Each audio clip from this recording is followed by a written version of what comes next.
नमस्कार दोस्तों, स्वागत है आपका अंतिम खोज यूट्यूब चैनल में। आज हम हमारे यूट्यूब चैनल के माध्यम से एक नई सीरीज शुरू करने जा रहे हैं। इस सीरीज का नाम है वैचारिक संगम। इस सीरीज में आपको विभिन्न दार्शनिक, धर्मविद और वैज्ञानिकों के बीच काल्पनिक चर्चाएं होती हुई दिखाई देगी। इस कल्पनात्मक संवाद के मंच पर समय, देश और संस्कृति की कोई सीमाएं नहीं होगी। इस मंच पर आपको ऋषि अष्टावक्र कभी चार्वाक के साथ तो कभी आइंस्टाइन के साथ, संत कबीर कभी रूमी के साथ तो कभी रामानुजाचार्य के साथ, और रमण महर्षि कभी ओशो के साथ तो कभी जिद्दू कृष्णमूर्ति के साथ चर्चा करते हुए मिल सकते हैं। ये सत्य की खोज ही है जो हर संस्कृति, हर देश और हर काल को जोड़े रखती है।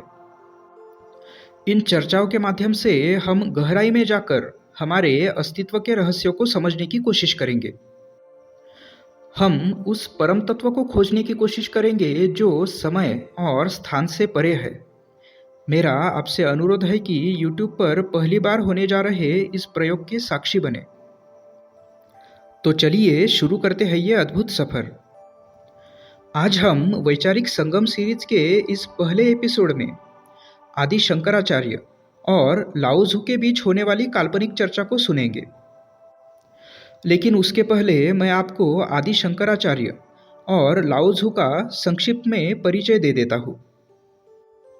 आदि शंकराचार्य भारत के एक महान दार्शनिक और धर्म प्रवर्तक थे। उन्होंने अद्वैत वेदांत के ज्ञान को संगठित करके सामान्य जनमानस तक उसका प्रचार और प्रसार करने का महत्वपूर्ण कार्य किया।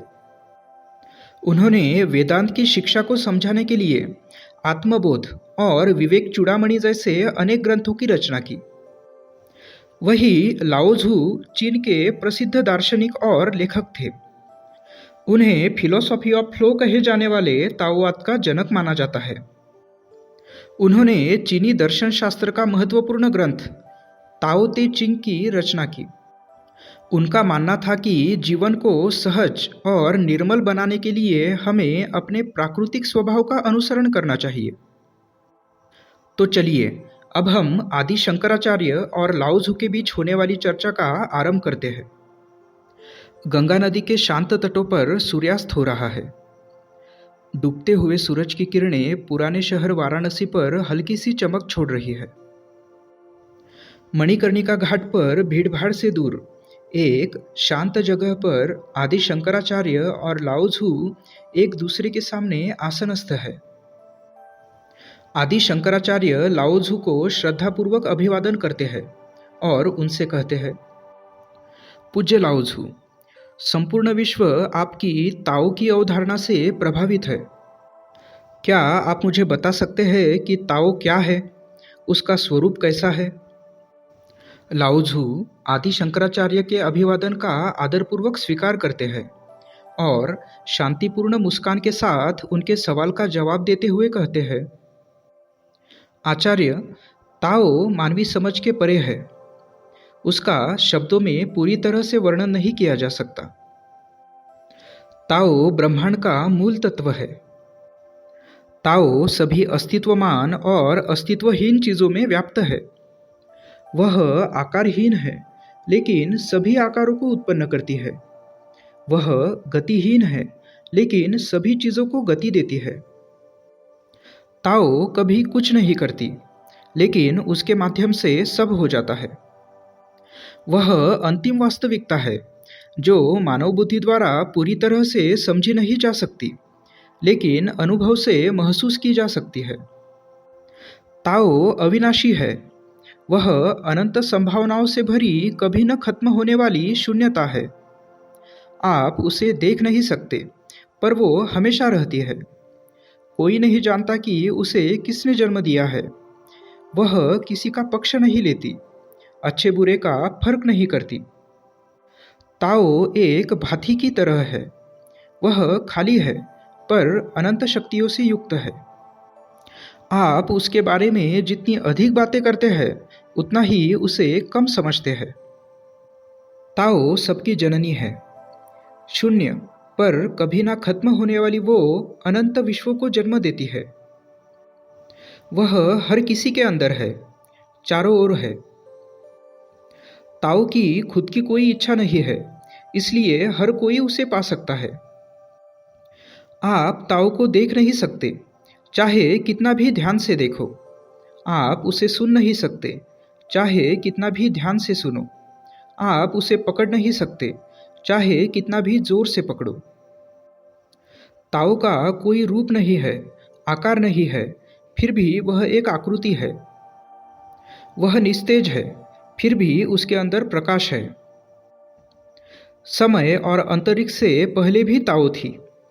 वह है और नहीं है के परे है। आप पूछोगे कि मुझे कैसे पता है कि ये सच है? मैं खुद में झांकता हूँ और उसे अपने अंदर पाता हूँ। ताओ अपरिभाषित है, फिर भी संपूर्ण है, शाश्वत है। वो धरती और आकाश से भी पहले से है। शांत और अपार वो शुरुआत से स्थिर है, फिर भी मौजूद है। वह स्थिर है, लेकिन सभी अस्थिर चीज़ों का कारण है। उसका कोई नाम ना होने की वजह से मैं उसे ताओ के नाम से बुलाता हूँ। ताओ भव्य है। ताओ हमेशा रहती है, और जो हमेशा रहती है वो शुरुआत में फिर आती है। ब्रह्मांड ताओ का अनुसरण करता है, पर ताओ केवल खुद का अनुसरण करती है। ताओ परमाणु से भी छोटी है, लेकिन उसमें अनंत ब्रह्मांड समाये हुए हैं। ताओ का स्वरूप धनुष जैसा है। धनुष की प्रत्यंचा को जोर से खींचने पर उसे थोड़ा ढीला छोड़ दिया जाता है, ताकि वो टूट ना जाए, और उसे आराम से खींचने पर थोड़ा और खींचा जाता है, ताकि वो तीर को बल दे सके। इसी प्रकार ताओ अधिकता और कमी को संतुलित करती है। ताओ ने स्वर्ग को सुंदर बनाया। ताओ ने धरती को दृढ़ बनाया। ताओ ने हमारी आत्मा को शक्तिशाली बनाया। ताओ ने घाटियों को उपजाऊ बनाया। ताओ ने सबको जीवन दिया। ताओ ने शासक को अधिकार दिए। ताओ के बिना स्वर्ग ढह जाएगा। ताओ के बिना धरती के टुकड़े टुकड़े हो जाएंगे। ताओ के बिना हमारी आत्माएं दुर्बल हो जाएगी। ताओ के बिना घाटियाँ सूख जाएगी। ताओ के बिना जीवन खत्म हो जाएगा। ताओ के बिना शासकों का पतन हो जाएगा। ताओ निरंतर वापस लौट रही है, जहाँ से वो आई थी। वो बिना कदम बढ़ाए आगे बढ़ रही है। ताओ एक को जन्म देती है, एक दो को, और दो तीन को, और इस तरह सब चीज़ों की उत्पत्ति हुई।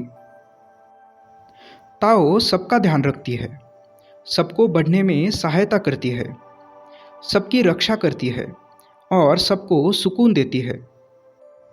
ताओ अच्छे बुरे का भेद किए बिना सबको ऊर्जा देती है। ताओ प्रयास नहीं करती, लेकिन फिर भी सफल हो जाती है। ताओ हमेशा सुख से रहती है। वह प्रतिस्पर्धा किए बिना जीत जाती है। बिना कुछ बोले जवाब देती है। बिना बुलाए आ जाती है। बिना योजना के कामयाब होती है। उसका जाल पूरे ब्रह्मांड को व्याप्त करता है। उसका जाल चौड़ा होते हुए भी उसमें से कोई चीज़ नहीं फिसलती। ताओ सब तरफ बहती है। सब चीज़ें ताओ से जन्म लेती है, पर ताओ किसी को जन्म नहीं देती। सब चीज़ें ताओ में आकर मिलती है, जैसे समुंदर में नदियाँ आकर मिलती है। सबका निर्माण ताओ से होता है, पर ताओ कभी भी उन पर अपना हक नहीं जमाती। वह अनंत ब्रह्मांडों का पोषण करती है, पर बदले में कुछ नहीं चाहती। इसलिए हम उसे विनम्र कहते हैं। सब चीज़ें ताओ में जाकर मिलती है, पर वह उनकी मालिक नहीं बनती। इसलिए हम उसे महान कहते हैं। चूँकि वह इस महानता की इच्छा नहीं रखती, इसलिए वह सच में महान है। इतना कहकर लाओझू शांत हो जाते हैं। लाओझू की ताओ की अवधारणा का आदरपूर्वक स्वीकार करते हुए आदि शंकराचार्य कहते हैं, आपके शब्दों में अपार गहराई है लाओझू। वेदांत शैली में हम भी यही मानते हैं कि सभी अस्तित्वमान वस्तुएं एक ही दिव्य स्रोत से उत्पन्न होती है। हम ब्रह्मांड की अनेकता में अंतर्निहित एकता की खोज करते हैं। हालांकि हमारा दृष्टिकोण अक्सर इस एकता को प्राप्त करने में ज्ञान और विवेचन के महत्व पर जोर देता है।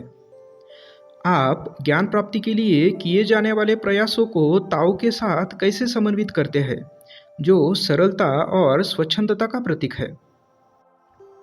आदि शंकराचार्य के सवाल का आत्मविश्वास के साथ जवाब देते हुए लाओजू कहते हैं, आचार्य, ताओ को समझने के पथ पर ज्ञान सचमुच एक मूल्यवान साधन है। लेकिन सच्चा ज्ञान ज्ञान की सीमाओं को पहचानने में होता है। ताओ बौद्धिक क्षेत्र को पार करती है। वह मानवीय अवधारणाओं और भेदाभेद की सीमाओं के परे सहजता से बहती रहती है।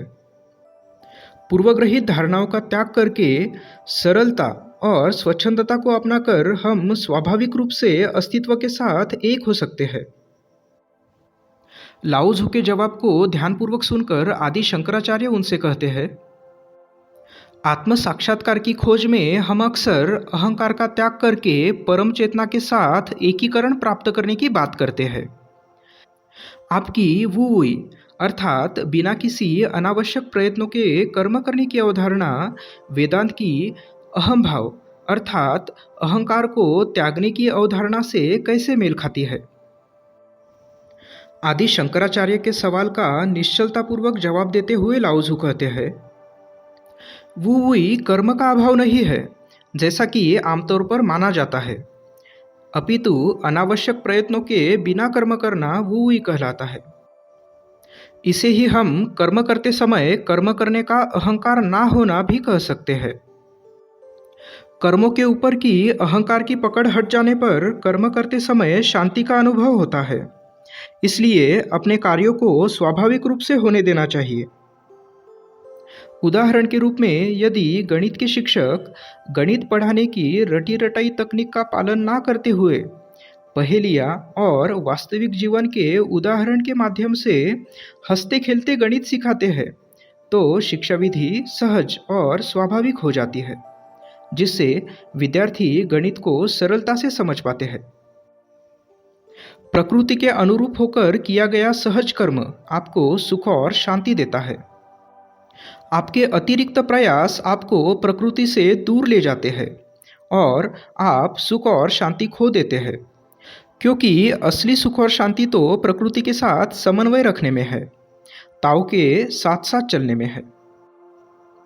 जब आप ज्ञान की साधना करते हो तो हर रोज कुछ ना कुछ जोड़ते चले जाते हो, लेकिन जब आप ताओ की साधना करते हो तो हर रोज कुछ ना कुछ छोड़ते चले जाते हो, तब तक जब तक कुछ भी शेष ना रह जाए, तब तक जब तक कुछ करने को ना रह जाए। इसी को वुई कहते हैं। जब आप नदी के जल में हस्तक्षेप करते हैं तो तल में बैठी मिट्टी उछलती है और नदी का पानी गंदा हो जाता है।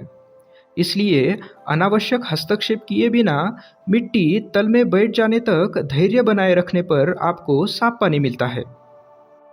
उसी प्रकार जब कुछ नहीं किया जाता तब सब कुछ अपने आप हो जाता है।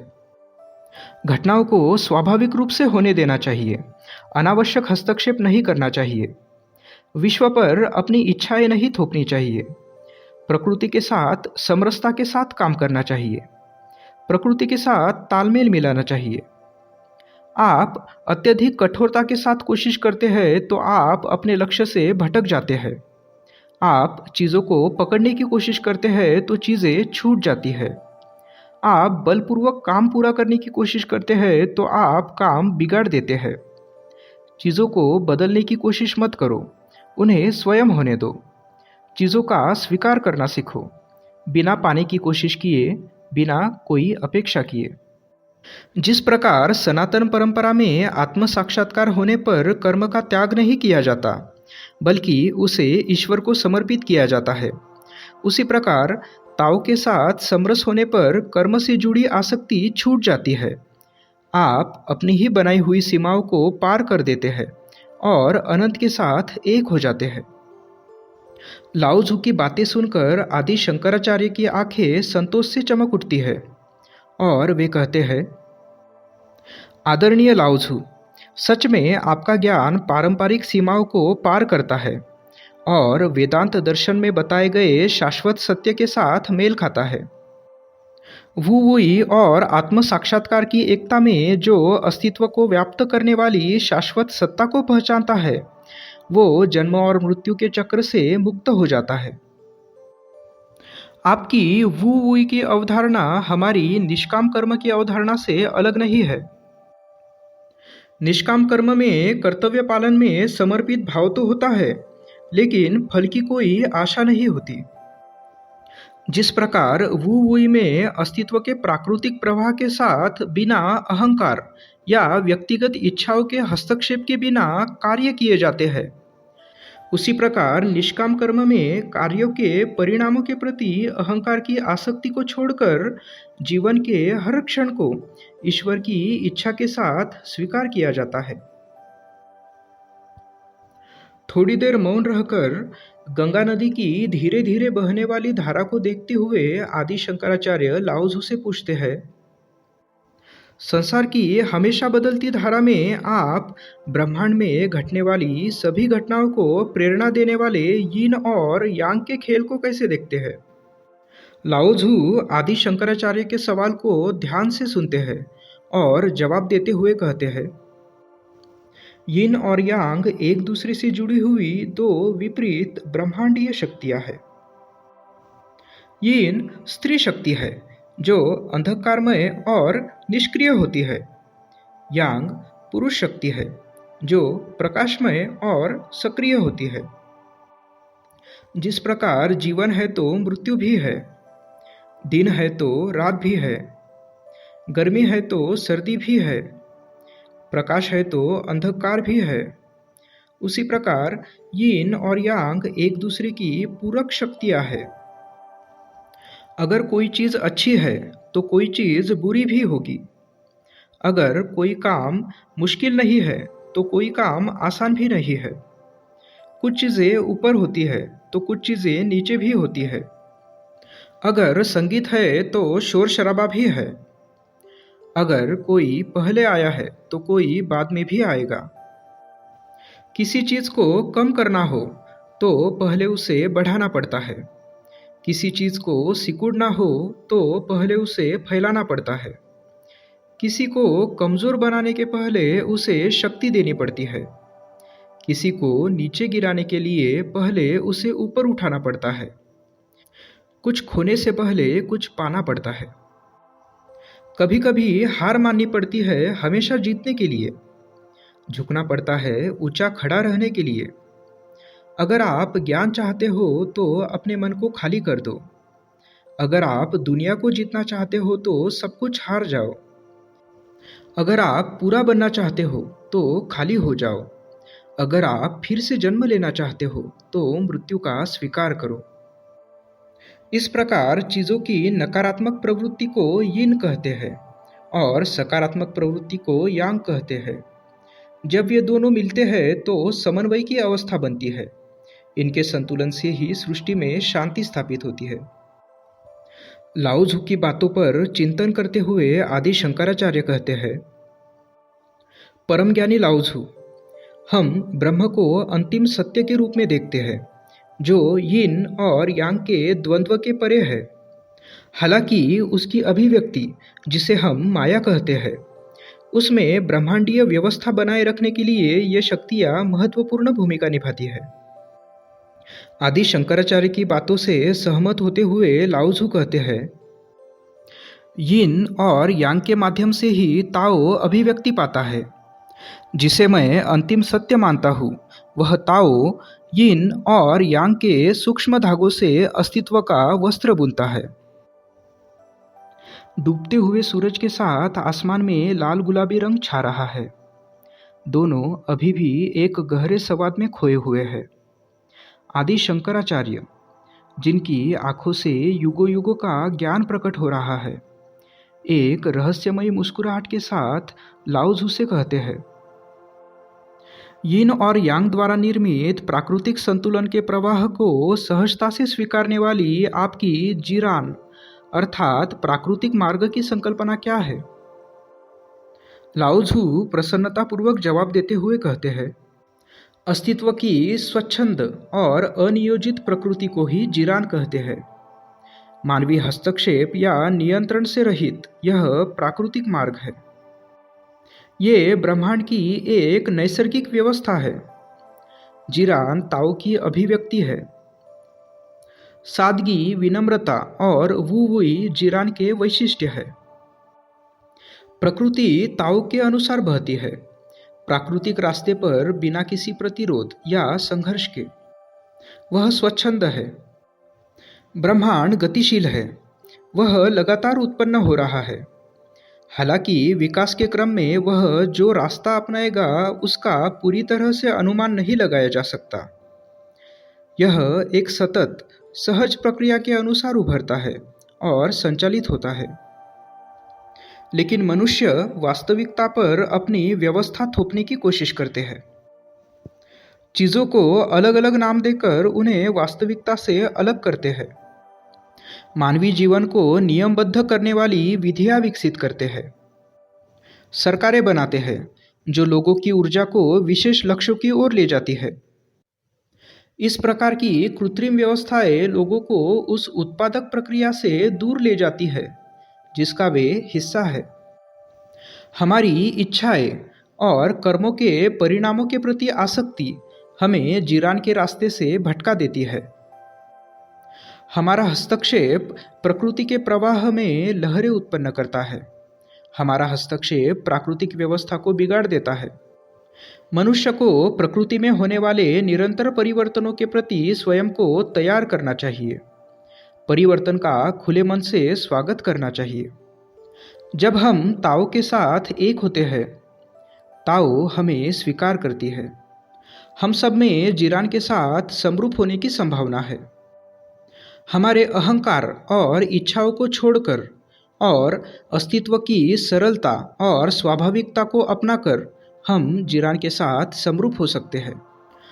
लाओज़ू के जीरान संबंधी विचारों को ध्यानपूर्वक सुनकर आदि शंकराचार्य उनसे प्रश्न करते हैं, क्या इस प्राकृतिक व्यवस्था को संतुलित रखना ही मनुष्य का धर्म है? स्पष्टता के साथ जवाब देते हुए लाओज़ू कहते हैं, आपने बिल्कुल सही कहा आचार्य। धर्म का असली उद्देश्य प्राकृतिक व्यवस्था के साथ मेल खाना ही है। हमें जीरान के प्रवाह के अनुसार ही जीना चाहिए। जब हम प्रकृति के साथ समरूपता में काम करते हैं तो हम जीवन में शांति, संपूर्णता और समरसता का अनुभव करते हैं। लेकिन जब हम जीरान का पालन नहीं करते तो हमारे जीवन में असंतुलन आ जाता है। अस्तित्व की प्राकृतिक ताल के साथ ना जीने की वजह से हमें प्रतिरोध और संघर्ष का सामना करना पड़ता है। आखिरकार हम अशांति, अपूर्णता और जीवन के सार के साथ विच्छेद अनुभव करते हैं। लाओज़ू की बातों पर चिंतन करके आदि शंकराचार्य उनसे कहते हैं, पूज्य लाओज़ू, विनम्रता और सादगी जो कि जीरान की विशेषताएं हैं, उनके बारे में आपके क्या विचार हैं? लाओज़ू अविचल भाव के साथ आदि शंकराचार्य से कहते हैं, विनम्रता और सादगी हमें जीरान के पास ले जाती है। इसलिए हमें हमेशा विनम्र और सादगीपूर्ण रहना चाहिए। सच्चे साधु कभी दिखावा नहीं करते, इसलिए लोग उनकी तरफ ध्यान देते हैं। वे अपने आप को परिभाषित नहीं करते, इसलिए वे सबसे अलग होते हैं। वे अपना गुणगान नहीं करते, इसलिए सफल हो पाते हैं। उन्हें अपने कार्य पर घमंड नहीं होता, इसलिए वे लंबे समय तक कार्य कर पाते हैं। वे किसी से प्रतिस्पर्धा नहीं करते, इसलिए कोई उनके रास्ते में नहीं आता। जो पेड़ तेज हवाओं में झुकता है, सिर्फ वही बचा रह जाता है। अगर आप सख्त और कठोर हो तो आप एक मृतक की तरह हो। अगर आप कोमल और लचीले हो तभी आप वास्तव में जिंदा हो। जल से अधिक कोमल और लचीला कुछ भी नहीं है। फिर भी समय आने पर वह बड़ी से बड़ी चट्टान को भी काट देता है। इसी तरह एक कमज़ोर हराता है ताकतवर को। और कोमलता जीत पाती है कठोरता पर। जो ताओ के साथ समन्वय साध लेता है वो नवजात शिशु की तरह होता है। उसकी हड्डियां कोमल और मांसपेशियां कमजोर होती है, लेकिन तब भी उसकी पकड़ मजबूत होती है। ताओ कभी कुछ नहीं करती, फिर भी न होने को कुछ नहीं बचता। आप दुनिया को बदलने की कोशिश मत करो, दुनिया अपना ध्यान खुद रख लेगी। फिर भी अगर कुछ करना चाहते हो तो सरल और सच्चे बनो। सच्चे स्वभाव की सरलता से आप में इच्छाएं उत्पन्न नहीं होगी, और इच्छाओं के ना होने से शांति मिलती है और आप पूर्णता अनुभव करते हो।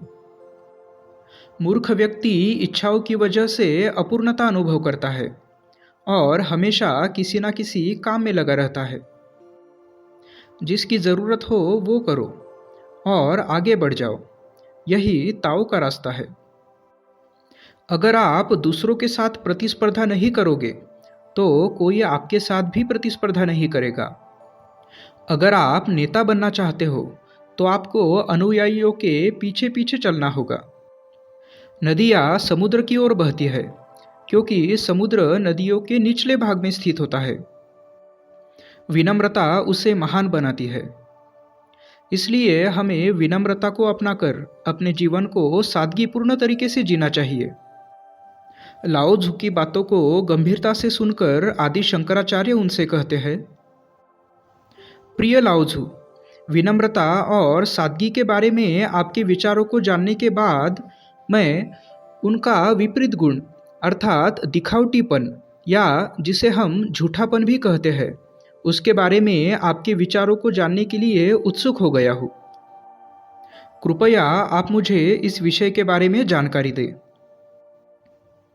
शांत भाव के साथ लाओ त्सु आदि शंकराचार्य से कहते हैं, जब लोग ताओ का साथ खो देते हैं तब वे बात करने लगते हैं सही गलत और नियमों की।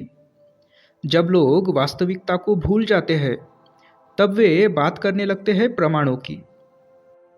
जब उनके मन में एक दूसरे के लिए आदर नहीं होता तब वे बात करने लगते हैं विनम्रता और सद्भाव की। जब एक राष्ट्र अस्थिर होता है तब वे बात करने लगते हैं देशभक्ति की।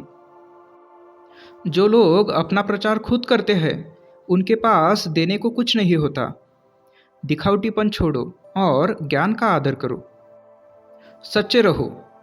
सत्य बनावटी नहीं होता, बनावटी शब्द सत्य नहीं होते। सत्य वचन कड़वे हो सकते हैं, मधुर वचन हमेशा सत्य नहीं होते। इतना कहकर लाओ त्सु मौन हो जाते हैं। सूर्यास्त हो चुका है, सब तरफ अंधेरा छा रहा है। मणिकर्णिका घाट पर अंधेरे में जलती हुई चिताओं को देखकर आदि शंकराचार्य लाओ त्सु से पूछते हैं, जीवन के बारे में आपकी क्या सोच है लाओ त्सु?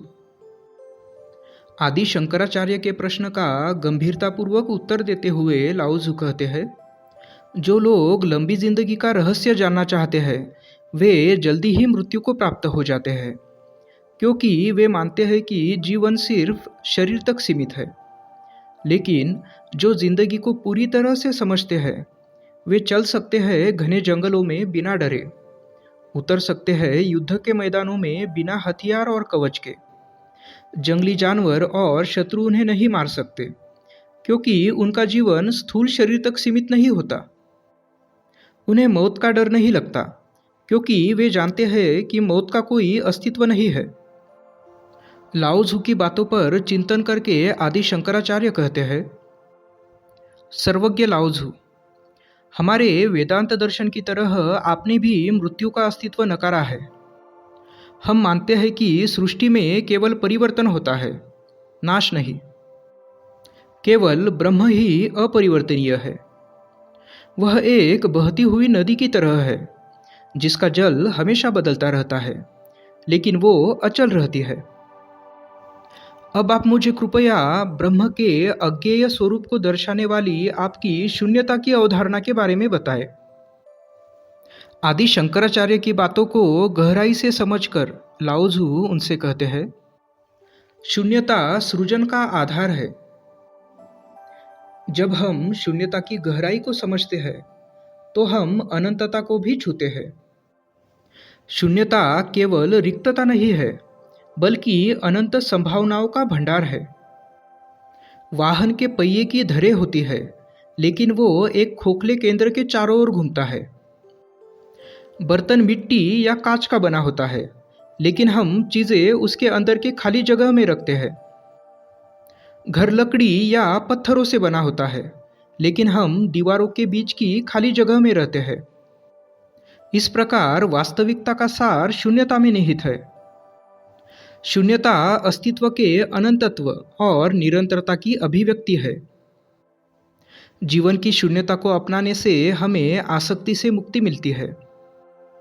लाओजू के उच्च और अनूठे विचारों को सुनकर आदि शंकराचार्य उनसे कहते हैं, आदरणीय लाओजू, शून्यता और आसक्ति के परस्पर विरोधी संबंध के बारे में आपका विचार आसक्ति से मुक्ति ही विरक्ति है, इस विचार को जन्म देता है। इसलिए कृपया आप मुझे बताइए कि आसक्ति अर्थात मोह और विरक्ति अर्थात वैराग्य के बारे में आपके क्या विचार है। एक प्रज्ञानिक मुस्कुराहट के साथ आदि शंकराचार्य के सवाल का जवाब देते हुए लाओजू कहते हैं, मनुष्य को अपने कर्मों के फलों में आसक्त नहीं होना चाहिए, क्योंकि आसक्ति संघर्ष और दुख का कारण बनती है। अगर आप वस्तुओं का संग्रह करते हो तो एक दिन उन्हें खो दोगे। अगर आप सफलता की इच्छा रखते हो तो असफलताओं में उलझ जाओगे। इच्छाएं हृदय के साथ खेलती है और ये संसार हमारे मन के साथ। पर एक सच्चा साधु वेदांत शास्त्रों में वर्णित जीवन मुक्त दृष्टा की तरह इस खेल को देखता है और केवल उसी पर एकाग्र रहता है जो वास्तविक है। जब आप फल की इच्छा किए बिना कार्य करते हैं तो आप महान कार्य करते हैं। वास्तविकता को देखने के लिए इच्छाओं को त्याग दो, मिथ्या देखने के लिए इच्छाओं को रहने दो। क्या आप वस्तुओं को रख सकते हो बिना उनमें आसक्त हुए? कार्यों को कर सकते हो बिना उनके फल चाहे? नेतृत्व कर सकते हो बिना आदेश दिए? बाकी लोग क्या करते हैं इसके बारे में मत सोचो। छोटे बच्चों जैसा बनो। हंसना सीखने से पहले ही वे खुश रहना सीख जाते हैं। बाकी सब लोग आसक्त होते हैं तो होने दो। बाकी सब लोग बुद्धिमान है। मैं सोचता हूँ कि मैं मूर्ख हूँ। बाकी लोगों के जीवन में कोई ना कोई उद्देश्य है। मेरा कोई उद्देश्य नहीं है। मैं हवा की तरह हूँ या फिर लहरों की तरह। मैं औरों की तरह नहीं हूँ। मैं तो ताओ के साथ हूँ।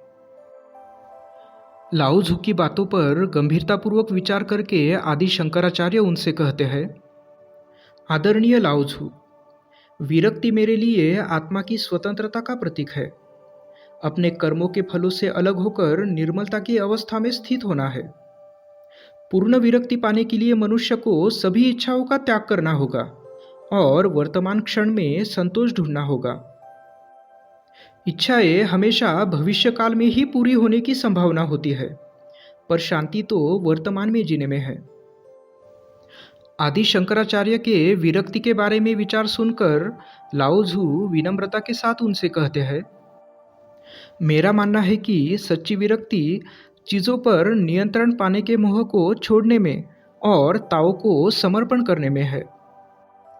लाओजू की प्रतिक्रिया को सुनकर आदि शंकराचार्य उनसे कहते हैं, तो क्या विरक्ति त्याग की क्रिया नहीं है?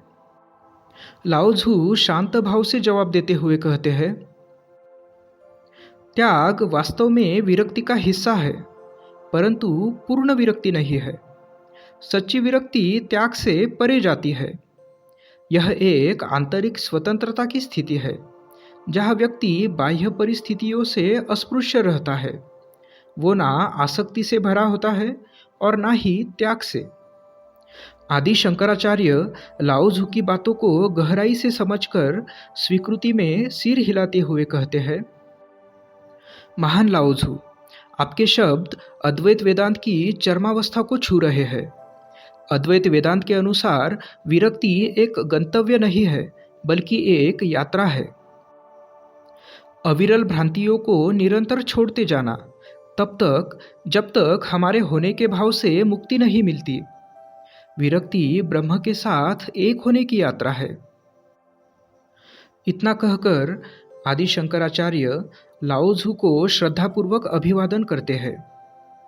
लाओजू अपार प्रेम और करुणा के साथ उनके अभिवादन का स्वीकार करते हैं। इसी के साथ दोनों आज के वैचारिक संगम से व्यक्त ज्ञान की गहराई में डूबकर ध्यान मग्न हो जाते हैं और सैकड़ों वर्षों के ज्ञान को संजोए हुए उनके शब्द हवा में पत्तों की तरह नृत्य करते रहते हैं अनंत काल तक। इस वीडियो में इतना ही। मिलते हैं अगली वीडियो में। धन्यवाद।